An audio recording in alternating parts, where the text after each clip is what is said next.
Bonjour et bienvenue pour cette 106e émission, une émission un petit peu spéciale puisque aujourd'hui en 15 minutes on va vous présenter pas moins de 15 titres. On va essayer de doser un petit peu puisque chaque titre n'aura pas 5 minutes. On va essayer de passer plus de temps sur les titres importants. Alors on commence tout de suite avec la presse, plus que le kiosque. Avec la sortie de Walking Dead magazine numéro 2 qui est dans vos kiosques un petit peu partout et chez vos vendeurs de comics qui vous propose l'épisode de Charlie Adlard et Kirkman sur le gouverneur qui est également dans le Free Comic Book Day et qui vous propose notamment une interview de Todd McFarlane. Très bon canard, moi d'habitude je suis pas pour les magazines officiels et je trouve que c'est plutôt bien fait.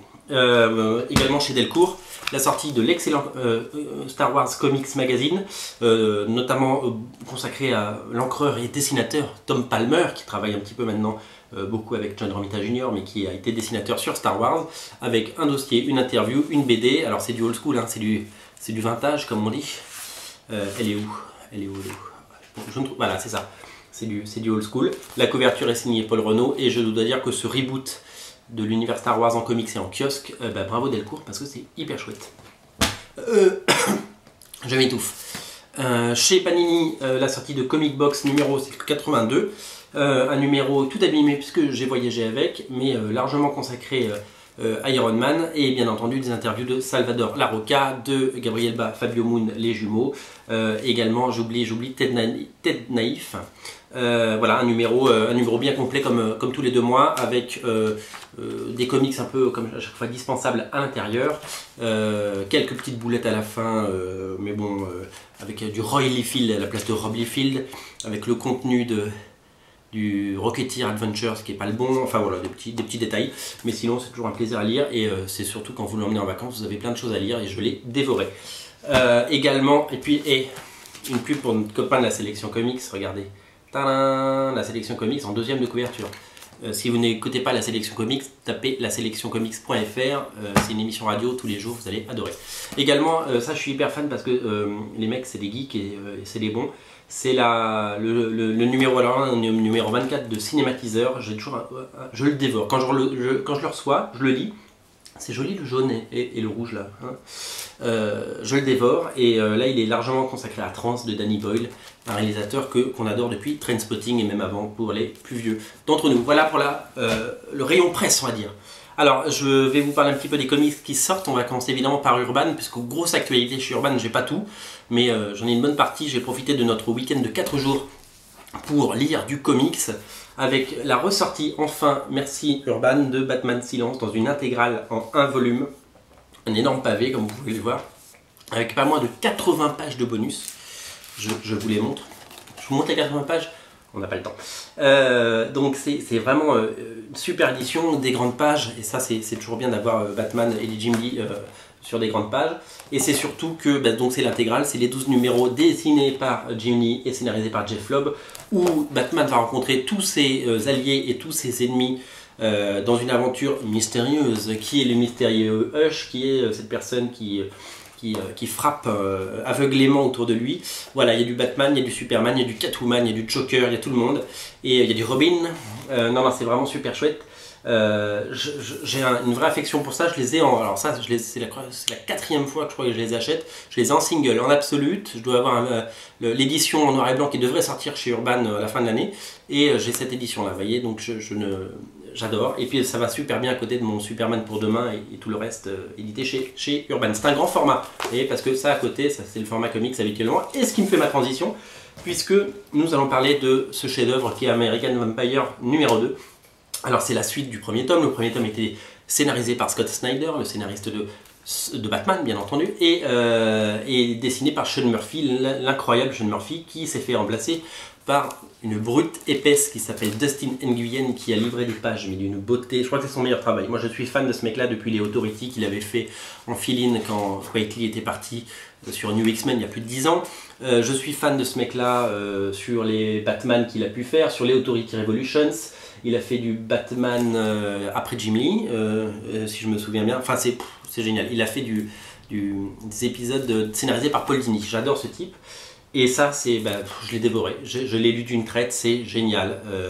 Ça pourrait être classique, ça pourrait être redondant, voilà, parce que le méchant s'appelle, je le dis ou pas, le méchant s'appelle Dracula dans ce tome 2.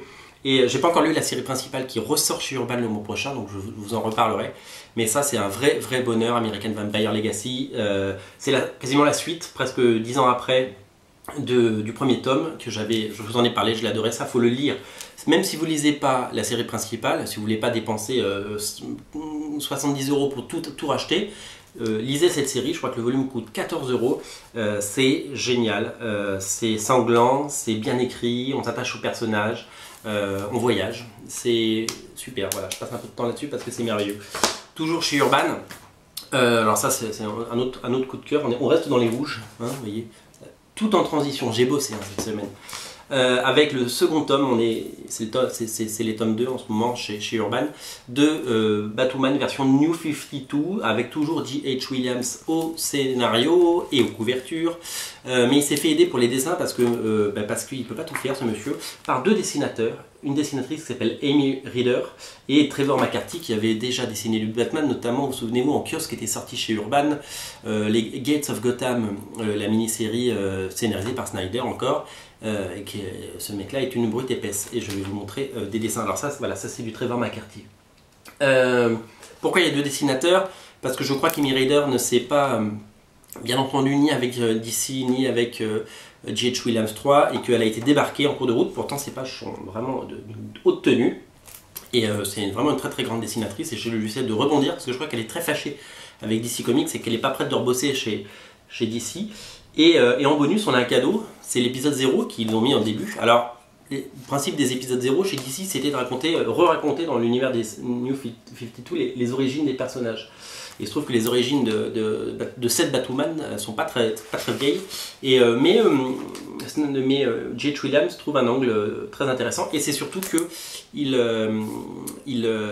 dessine l'épisode. Donc du coup, on a quand même un épisode dessiné par J.H. Williams, Amy Reader, Trevor McCarthy. C'est une vraie Dream Team.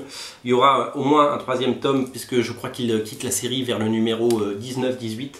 Je ne sais plus exactement, J.H. Williams 3. Voilà, une série vraiment à suivre et je vous la recommande vivement. Il y a 3 tomes, comme vous pouvez voir là. Sautez dessus, c'est un régal si vous aimez l'univers Batman et la Bat Family, comme on dit. Chez Panini, on va parler un peu de Panini, on n'en parle pas souvent.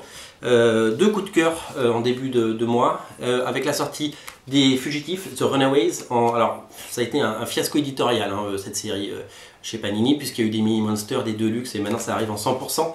Donc ils essaient de relancer. Pourquoi? Parce qu'ils surfent sur le succès de Joss Whedon, le réalisateur d'Avengers, qui a écrit pas mal de comics, dont les Astonishing X-Men de John Cassaday. Et il avait pris la suite de Brian Kevogan sur cette fantastique série qui a introduit, je crois que c'était en 2003, des nouveaux personnages dans l'univers Marvel, ce qui est chose assez rare. Et ces personnages sont vraiment très chouettes. Donc il a écrit une mini-série qui nous emmène dans un voyage dans le temps avec les héros de la série The Runaways, les Fugitifs. Et ce qui est bien, c'est que même si vous n'avez jamais lu les Fugitifs, c'est bien parce que les premières pages sont consacrées, si vous voulez, à un petit mémo de ce qui s'est passé, qui sont les personnages, qui est qui, etc. Sans Marie-Ange Nardi. Et puis au dessin, c'est Michael Ryan, qui est un dessinateur, qui est un bon faiseur, qui s'est vachement appliqué comparé à des choses plus laides qu'il a pu faire il y a bien longtemps. Et non, c'est très chouette, très chouette. Et Joss Whedon, c'est surtout que là où il nous a fait plaisir, c'est qu'il est très copain avec Brian Kevogan et il est resté dans le même esprit sur la série. Et donc c'est une vraie continuité. Il a fait que 6 numéros, donc c'est une intégrale. Vous pouvez acheter que ça. Et Panini nous promet que si ça marche et si les lecteurs français lisent ça, on aura la suite. Et la suite, elle est dessinée par Humberto Ramos. Et donc soutenez ça et c'est surtout régalez-vous parce que c'est de la très bonne lecture. Vous avez vu, je monte la BD, mais je passe quand même la tête pour essayer de qu'on me voit. Parce que j'ai un ego surdimensionné, comme je peux le lire sur les forums. Et c'est surtout que je trouve que je passe bien à la caméra. Je sais pas ce que vous en pensez. On continue chez Panini. Parce que Iron Man cartonne au cinéma et il y a des bonnes choses à lire sur Iron Man. Avec la sortie de Iron Man Season 1, la collection Season 1, vous la connaissez, elle repropose et représente les origines des héros chez Marvel pour un grand public. Et il y a de tout, il y a à boire et à manger dans cette collection. Il y a des dessinateurs qui sont un petit peu pas terribles. Je pense à la série Ant-Man ou la série Hulk qui ont été un petit peu mal dessinées, entre guillemets, avec tout le respect que j'ai pour les auteurs. Celle-là, Marvel, pour la sortie d'Iron Man, en sachant que le film est un carton mondial, hein, on est à plus de 700 millions de dollars de recettes en 10 jours dans le monde et plus de 3 millions de spectateurs en France, en sachant que Iron Man 2 avait fait 2,5 millions. Donc le 3 est parti pour faire plus de 4 millions d'entrées en France, c'est taré. ils ont décidé de s'appliquer, ils ont fait appel à un Français, monsieur Cocorico, Gérald Parel, l'incroyable Gérald Parel, qui a fait beaucoup de couvertures de Captain America, qui a travaillé sur le film Renaissance, qui était sorti au cinéma, qui est un artiste incroyable et qui nous offre un Iron Man peint absolument magnifique. Donc c'est la redite des origines. Le début est un petit peu comme évidemment comme ce que vous avez pu voir dans le premier film. Mais si vous n'avez jamais lu Iron Man, eh bien c'est peut-être la bonne occasion, puisque comme le disait mon ami Matt de la sélection comics, il n'y a pas beaucoup de bonnes histoires d'Iron Man finalement, et ça c'est une très très bonne histoire, donc je vous le conseille, faute d'avoir réédité Extremis chez Panini bien entendu. Donc ça, lisez-le, c'est très très bien, offrez-le à des jeunes qui veulent découvrir Iron Man. En tout cas moi je vous le recommande, je l'ai acheté et je le recommande. Voilà, on avance parce qu'il reste 4 minutes et beaucoup de titres à présenter. La sortie de Creepy volume 2 chez nos amis de Delirium, donc les éditions Ça et Là. Alors moi je vous ai parlé de cette édition, j'ai un véritable coup de cœur absolu, total sur cette série, c'est absolument génial. Alors c'est quoi? Ça réédite l'anthologie Creepy des années 60, c'est ça, hein. Donc c'était des histoires d'horreur à destination d'un public adulte, et c'est surtout que à l'époque ils ont fait appel à des grands noms qui plus tard ont travaillé dans le comics mainstream avec du Super Slips. Il y a des noms fabuleux, alors de tête Gene Colan, Steve Ditko. Qui on a d'autres?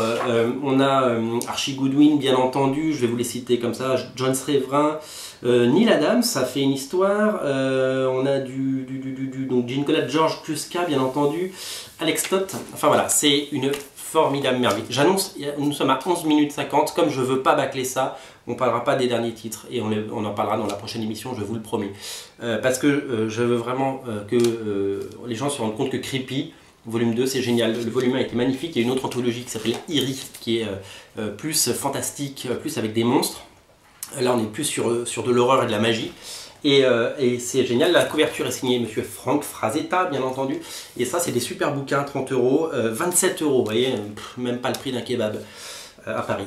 Donc, anthologie Creepy volume 2, c'est vraiment à lire et à dévorer. Ça sort le 17 mai. Donc, autant dire demain, et voilà, je vous le recommande parce que c'est une merveille. C'est Jean-Pierre Dionnet qui fait la préface, et voilà, il y a des partenaires comme Chronic Art et Nova, enfin voilà, tout le monde en parle, je crois que c'est des succès, c'est mérité. Vivement Eerie tome 2 et vivement la suite, je l'adore, vraiment c'est super. On termine aujourd'hui, ce sera le dernier bouquin, donc il y en a 5 qui passent à la trappe, 4 qui passent à la trappe. C'est Flash Gordon chez Soleil. Flash Gordon, alors on a parlé de Flash Gordon qui est ressorti chez un petit éditeur, Néo Machin Édition, j'ai oublié le nom, je suis désolé, Néophélis, un truc comme ça. Et c'était les épisodes d'Al Williamson. Là, on repart en arrière, c'est les épisodes de Alex Raymond de 1934 à 1937. Alors je vous montre un petit peu l'intérieur, c'est du old school, hein. On a l'impression de voir du Prince Vaillant. Mais sachez que ça date de 1934 quand même, et chapeau l'artiste, chapeau bas comme on dit, c'est une merveille absolue. C'est tout sur Flash Gordon, une espèce d'intégrale, donc c'est le volume 1, vous l'aurez compris. Il y a une préface d'Alex Ross à ne pas rater et à lire. Et voilà, bravo à Soleil pour cette édition, parce que moi je suis vraiment fan de ça, de ces vieux comics. Et quand c'est réédité de cette qualité, alors ça reprend beaucoup, je crois, une édition américaine, je sais plus chez qui c'est sorti, ça coûte. Donc le travail avait déjà été en partie fait, mais voilà, c'est une vraie merveille. Ça coûte 39,95 € et je vous le recommande chaudement, vivement. Flash Gordon par Alex Raymond, préface d'Alex Ross. Une merveille absolue, c'est du Golden Age, c'est du vintage absolu, c'est vraiment merveilleux. Voilà, nous aurons parlé que de 11 titres, j'ai été un petit peu foufou, il y a eu beaucoup de choses cette semaine. Lisez American Vampire Legacy, lisez Les Fugitifs de Joss Whedon, et surtout redécouvrez, si vous ne l'avez jamais lu, les Batman. Ça offrez ça à un gamin, il sera picousé toute sa vie. Vous offrez Batman Silence à un enfant de 12 ans, il lit des comics pendant les 50 années. Il aura des problèmes pour se faire des amis à l'école, rencontrer des filles et tout ça, mais il passera un bon moment.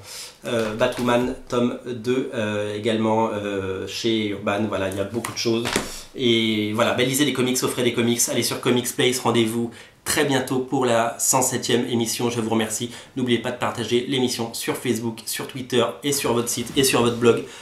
À bientôt, lisez des comics, c'est important, c'est chouette les comics.